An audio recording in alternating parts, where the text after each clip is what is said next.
እንደ ፍም እሳት ረመጡ የማያስጠጋውን እንደ ገደል ሜዳው የማያስወጣውን የአማራን ምድር የረገጠው የአብይ አህመድ ወንበር አስጠባቂ ቡድን ወታደራዊ አዛዥ በጎጃም ምድር እስከ ወዲያኛው መሸኘቱ ተነግሯል። በበርካታ ኮማንዶዎች የሚጠበቀው አዛዡ በሸማቂ የፋኑ ኮማንዶዎች ነው የተሸኘው ተብሏል። በዝርዝር ይዘነዋል። በእኛ ዘመነ ካሴ የትውልድ ቦታ ዛሬም ታላቅ ጀብድ ተሰርቶበታል። ወደ መራዊ ገብቶ የተከበበው የአብይ ጦር ከባድ ኪሳራን አስተናግዷል። በዚህ ጉዳይም ልዩ መረጃ አለን።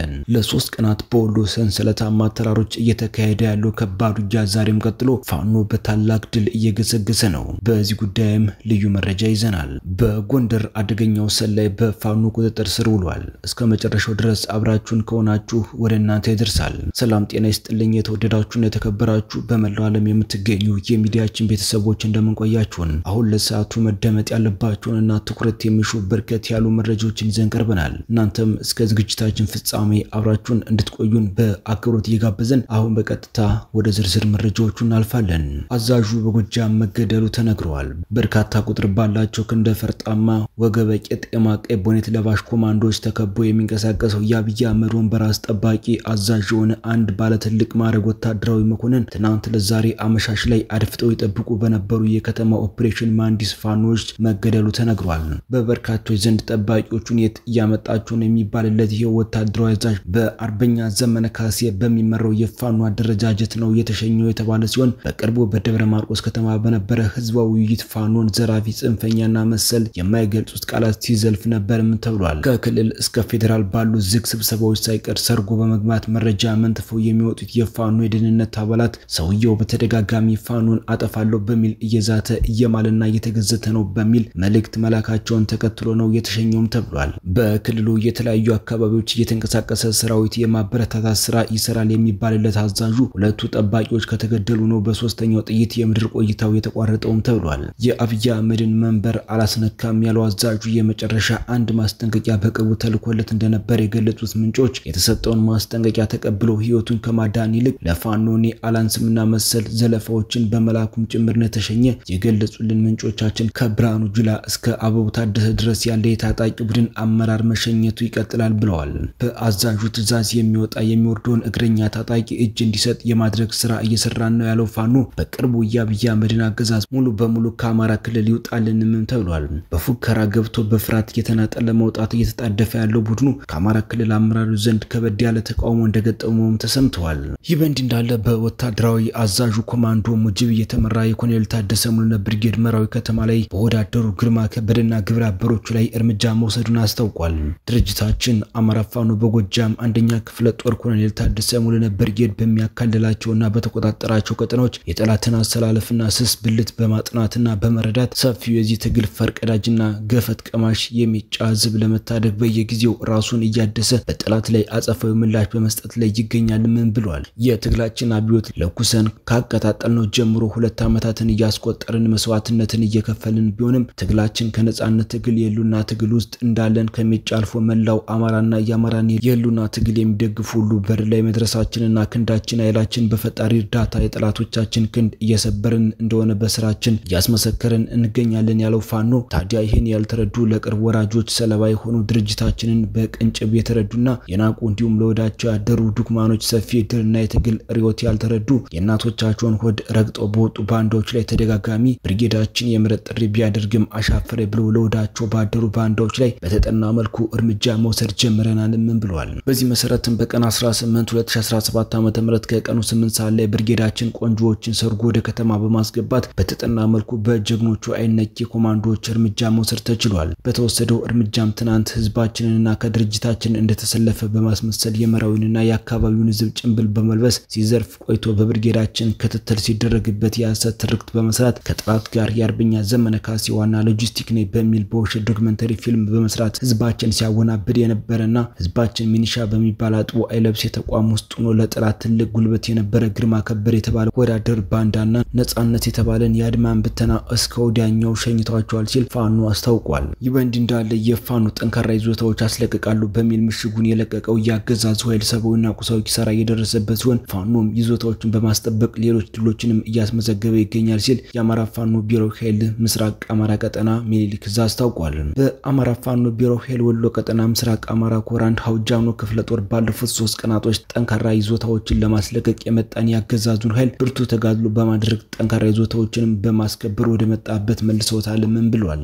ምስራቅ አማራ ኮር 1 ሀውጃኖ ክፍለ ጦር ለተከታታይ 3 ቀናት ያደረጉት ባለው ተጋድሎ እግረኛ ሬጅመንት በርካታ የብልጽግና ሰራዊት ሞትና ቁስለኛ በማድረግ ጀብዱ እየፈጸሙ ያሉ ሲሆን የክፍለ ጦሩ መካናይዝድ ሞርተረኞች ደግሞ ቅንቡላውን ኪሱ ውስጥ እየከተቱ እስከ ወዲያኛው ሸኝተውታል ብለዋል። አገዛዙ ከመስከረም 30 እስከ ነሐሴ 30 ወራት እያቀያየረ ፋኖን አጠፋለሁ በሚል ባለፉት 2 ዓመት ከሁለት ወራቶች አጀንዳዎችን እያቀያየረ በርካታ ዘመቻዎችን ቢያካሄድም ንጹሃንን ከክላሽ እስከ ጀትና ድሮን ተጠቅሞ ከመጨፍጨፍ ባለፈ ጠብ ያለ ያመጣው ውጤት የለም። ይልቁንም ግባቱ መሬቱ ሊፈጸም ጣረሞት ላይ ይገኛል ምን ብለዋል። አገዛዙ ክረምት ሳይገባ ፋኖን አጠፋለሁ ካልቻልኩ አዳክማለሁ በሚል ቅዠት በርካታ የወሎ ቤት አማራ ቀጠናዎችን ከየቦታው ታፍሰው ለብለብ ሰልጥኖ የመጣ ሰራዊት አዝምቶ እግረኛ ከፍተኛ መካናይዝድ እንዲሁም ባየር ኃይል ጀትና ድሮን ታግዞ ከወረዳና ዞን ከተሞች ምሽጉ ቢንቀሳቀስም የፋኖን ክንድ መቋቋም አቅቶት ወደ መጣበት እየተመለሰ ይገኛል ተብሏል። በዚሁ ዘመቻ ማዕበል በቅርብ ወደ ምዕራብ ወሎ 54 መኪና ደርድሮ ሰራዊት አስገባ የሚል ወሬ እንዲናፈስ ቢያስደርግም 28 መኪና ለፕሮፓጋንዳ ተብሎ ባዶን ይጓዝ የነበረ ነው። ከማዕበሉ ዘመቻ ይልቅ የብልጽግና ማዕበሉ ሸትና ማስመሰል ማህበራዊ ሚዲያውን እንደሞላው ትልቅ ማሳያ ነው ብሏል ፋኖ። መረጃዎቻችን ሲቀጥሉ የአማራ ፋኖ ብሔራዊ ኃይል ሰሜን አማራ ቀጠና በላይ ዘለቀ ዳግማዊ ቴዎድሮስ 5ኛ ኮር አካል የሆነ የጎንደር የበጋሻው ክፍለ ጦር አደገኛውን ሰላይ በቁጥጥር ስር ማዋሉን አስታውቋል። ከአገዛዙ ብልጽግና አመራሮች የጎንደር የበጋሻው ክፍለ ጦር ምክትል አዛዥ አርበኛ ወርቁ ዘገየን ለመግደል ተልኮ ተሰጥቶት የነበረው አደገኛውና ወዳደሩ አዱኖ ንጉስ የበሬ የተባለው ግለሰብ በጎንደር የበጋሻው ንስሮች ታድኖ በቁጥጥር ስር ማዋሉን አስታውቋል። ግለሰቡ ከአገዛዙ ብልጽግና ኮማንድ ፖስት ኃላፊ ኮሎኔል ይሳቅ ይሳና ከጎንደር ዙሪያ ወረዳ ሰላምና ደህንነት ኃላፊ ሰለሞንና ሌሎችም አመራሮች በመጀመሪያ ዙር ከ400 ሺህ ብር በላይ ክፍያ ተከፍሎት ተልኮውን ለመፈጸም ወደ ጎንደር የበጋሻው ክፍለ ጦር ታጋይ መስሎ የበግ ለምድ ለብሶ የገባው በቁጥጥር ስር ውሏል ብሏል። ግለሰቡ ከመጀመሪያው ዙር ክፍያ በተጨማሪ ግዳጁን ከፈጸመ በኋላ ደግሞ የቦታ የገንዘብ እንዲሁም ከሀገር እስከ ማስወጣት ቃል ተገብቶለት የነበረ ቢሆንም ጉሮሮን ታንቆ ሳይበለው በጎንደር የበጋሻው ንስሮች ቁጥጥር ስር ውሏል ሲል ፋኖ ገልጿል። አርበኛ ወርቁ ዘገየ ጎንደር የበጋሻው ክፍለ ጦር የሚኮራበት ጠላት ስሙን ሲሰማ በቁሙ የሚፈረከረከለት የብረት አጥር የአማራ ኩራት ያገዛዙን ባንዳዎች ከዳባት እስከ በለሳ ከደንቢያ እስከ አርማጮ ምድር ላይ እንደ ቄጠማ የዘረረ ወንዶች ቁና በክፍለ ጦሩ ጀግኖች የዋለክ ስሙ በፋኖ ትግል በወርቅ የተመዘገበ ነው ተብሏል። ጎንደር የበጋሻው ክፍለ ጦርን ጠላት በምንም መቼም ቢሆን ቀንም ሆነ ሌሊት አይደለም አመራርና አባልን መግደል ቀርቶ በቀጠናው አያልፍም ምክንያቱም ንስሮቹ ሁሌም ዝግጁ ናቸው ብሏል። በሌላ መረጃ በትግራይ ክልል አጋጠመ የደን ቃጠሎ የፌደራል መንግስት እገዛ ተጠየቀ።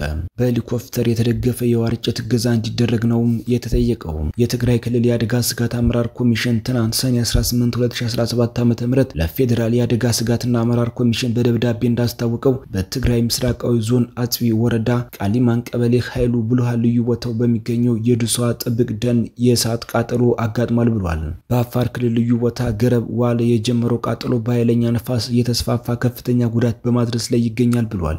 የአካባቢው ማህበረሰብ ቃጠሎ በባህላዊ መንገድ ለማጥፋት ከፍተኛ ርብርብ በማድረግ ላይ ይገኛል ያለው ኮሚሽኑ ባለው ደረቅ የአየር ሁኔታና ኃይለኛ ነፋስ እየተባባሰ የከፋ ጉዳት በማድረስ ላይ ነው ሲልም ገልጿል። የተከሰተው የእሳት ቃጠሎ ከአካባቢው ማህበረሰብ አቅም በላይ በመሆኑ የክልሉ ጊዜያዊ አስተዳደርና የፌደራል መንግስቱ እገዛ ተጠይቋል።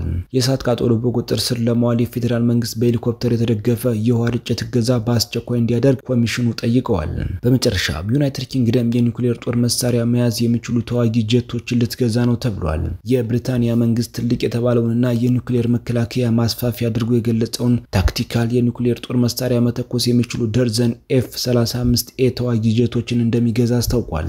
የሎክሂድ ማርቲን ጀቶች ግዢ የብሪታንያን አየር ኃይል ከቀዝቃዛው ጦርነት ማክተሚያ በኋላ ለመጀመሪያ ጊዜ የኒውክሌር ጦር መሳሪያ እንዲይዝ ያስችለዋል ሲል ዳውንቲንግ ስትሪት አስታውቋል። በጣም እርግጠኛ ባልሆነበት ወቅት ሰላምን እንደ ቀላል ነገር መውሰድ አንችልም፣ ለዚህም ነው መንግስት በብሔራዊ ደህንነታችን ላይ ኢንቨስት እያደረግን ያለው ሲሉ ጠቅላይ ሚኒስትር ኬር በሰጡት መግለጫ ተናግረዋል። ብሪታንያ የመከላከያ ወጪን በመጨመር ወታደራዊ ኃይሏን እያሳደገች ነው። የባህር ሰርጓጅ መርከቦችን ጨምሮ ከሩሲያ እየጨመረ ያለው ጠላትነትን እየተጋፈጠች ትገኛለች። ዩናይትድ ስቴትስ የአውሮፓ ደህንነት ተሟጋች ከነበረችበት ከባህላዊ ሚናዋ በማፈግፈግ ብሪታንያ ክፍተቷን ለመሙላት እየጣረች ነው ተብሏል። የተወደዳችሁና የተከበራችሁ በመላው ዓለም የምትገኙ የሚዲያችን ቤተሰቦች ለሰዓቱ ያዝናቸው መረጃዎች እነዚህን መስሉ ነበር። እናንተም እስከ ዝግጅታችን ፍጻሜ አብራችሁን ስለቆያችሁ ምስጋናችን ከልብ ነው። በሌላ አዳዲስና ወቅታዊ መረጃ እስከምንገናኝ በያላችሁበት ሁሉ ሰላም ተመኘን። ጤና ይስጥልን።